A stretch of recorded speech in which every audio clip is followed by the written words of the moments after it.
Hello welcome back to Reem's vlogs. ഇന്ന് ഞാൻ വന്നേക്കുന്നത് ഒരു സ്പെഷ്യൽ കൊഴുവ കറി വെക്കുന്നത് കാണിക്കാനായിട്ടാട്ടോ. അപ്പോൾ ഇതേ കുറച്ച് കൊഴുവ കിട്ടിയിട്ടുണ്ട്. അത് ഞാൻ ദേ തലയും വാലും ഒക്കെ കളഞ്ഞ് നല്ല ക്ലീനാക്കി എടുക്കണം കേട്ടോ. അപ്പോൾ അത്ര ഫ്രഷ് ആണെന്നൊന്നും പറയാൻ പറ്റില്ല, എന്നാലും പിന്നെ അത്ര ചീഞ്ഞിട്ടുമില്ല. അപ്പോൾ ഇത് നന്നാക്കി എടുക്കൽ നല്ലൊരു പാടുള്ള പണിയാണ്. ഏകദേശം ഒരു അരമണിക്കൂറെങ്കിലും പിടിക്കും ഇത് നന്നാക്കി എടുക്കാൻ. അങ്ങനെ അത് നന്നാക്കി കഴിഞ്ഞു കേട്ടോ. അപ്പോൾ ഇനി കറി വെക്കാൻ നോക്കാം. അപ്പോൾ ഒരു ചട്ടി എടുത്തിട്ട് അതിലേക്ക് നല്ല വെളിച്ചെണ്ണ കുറച്ച് ഒഴിച്ചു കൊടുക്കാം.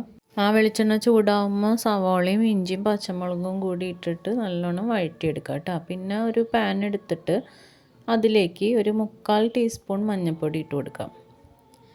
പിന്നെ വേണ്ടത് മുളക് പൊടിയാണ്. ഇതിപ്പോൾ ഞാനിവിടെ ഒരു 2.5 സ്പൂണോളം ഇട്ട് കൊടുത്തിട്ടുണ്ട്. എൻ്റെ മുളക് പൊടിക്ക് അധികം എരിവില്ലാത്തതുകൊണ്ടാണ് കേട്ടോ ഇത്ര അധികം ഇട്ടേക്കുന്നത്. അപ്പോൾ നിങ്ങൾ നിങ്ങളുടെ എരിവിനനുസരിച്ച് എടുത്തോ. പിന്നെ ഒരു സ്പൂൺ മല്ലിപ്പൊടി. അപ്പോൾ സാധാരണ ഞാൻ മല്ലിപ്പൊടി അങ്ങനെ ചേർക്കാറില്ല ഈ മീൻ കറി വയ്ക്കും. അപ്പോൾ ഇതിൽ ചേർക്കുന്നുണ്ട് കേട്ടോ. അപ്പോൾ എന്നിട്ട് അത് എന്താണെന്ന് വെച്ച് കഴിഞ്ഞാൽ വെറുതെ ഒന്ന് വറുത്തെടുക്കാം. അപ്പോഴേക്കും നമ്മൾ നേരത്തെ വഴറ്റാൻ വെച്ചത് അത്യാവശ്യം നല്ല രീതിയിൽ തന്നെ വെന്ത് റെഡി ആയിട്ടുണ്ടാവും കേട്ടോ.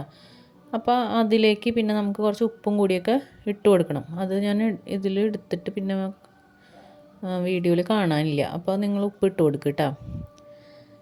പിന്നെ അതിൻ്റെ കൂടെ കുറച്ച് വേപ്പിലയും കൂടി ഇട്ട് കൊടുക്കാം.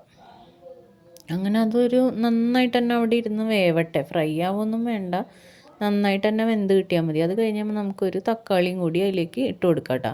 ഇനി ആ തക്കാളീനെയും നമുക്ക് നന്നായിട്ട് തന്നെ വേവിച്ചെടുക്കണം.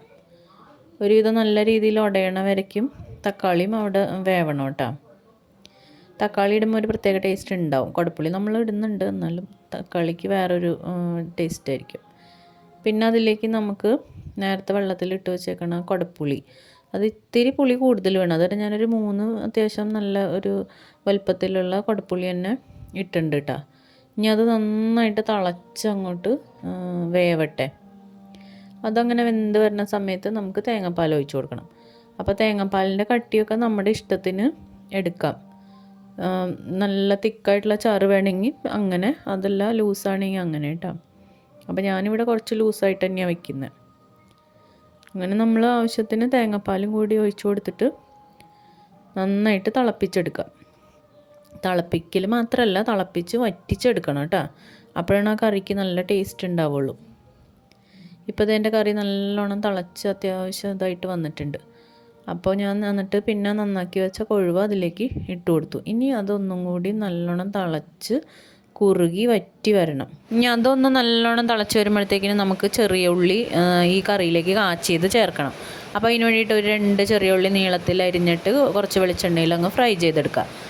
അപ്പോൾ തൃശ്ശൂർ സ്റ്റൈലിലുള്ള എല്ലാ മീൻ കറിയിലും അവസാനം ഈ ചെറിയ ഉള്ളി ഇങ്ങനെ കാച്ചി ചേർക്കും. അതാണ് അതിൻ്റെ ഒരു സ്പെഷ്യൽ ടേസ്റ്റ് കേട്ടോ. അപ്പോൾ ഈ ചെറിയ ഉള്ളിയുടെ കൂടെ തന്നെ ഞാൻ വേപ്പിലയും പിന്നെ ഒരു വറ്റൽമുളകും കൂടിയിട്ട് ഫ്രൈ ചെയ്ത് ചേർക്കുന്നുണ്ട്. പിന്നെ ഇത് ഫ്രൈ ചെയ്ത് ഇങ്ങനെ ചേർത്ത് കഴിഞ്ഞാൽ പിന്നെ അത് ഇളക്കൊന്നും ചെയ്യരുത് കേട്ടോ. അപ്പം തന്നെ നമ്മൾ വേറൊരു മൂടിക വെച്ച് അങ്ങ് മൂടി വെച്ചേക്കണം. അപ്പോൾ അതിൻ്റെ ആ മണമൊക്കെ അങ്ങനെ അവിടെ നിൽക്കും. അങ്ങനെ നമ്മുടെ കറി റെഡിയായി. വീഡിയോസ് ഇഷ്ടമാണെങ്കിൽ സബ്സ്ക്രൈബും ചെയ്തോളേ.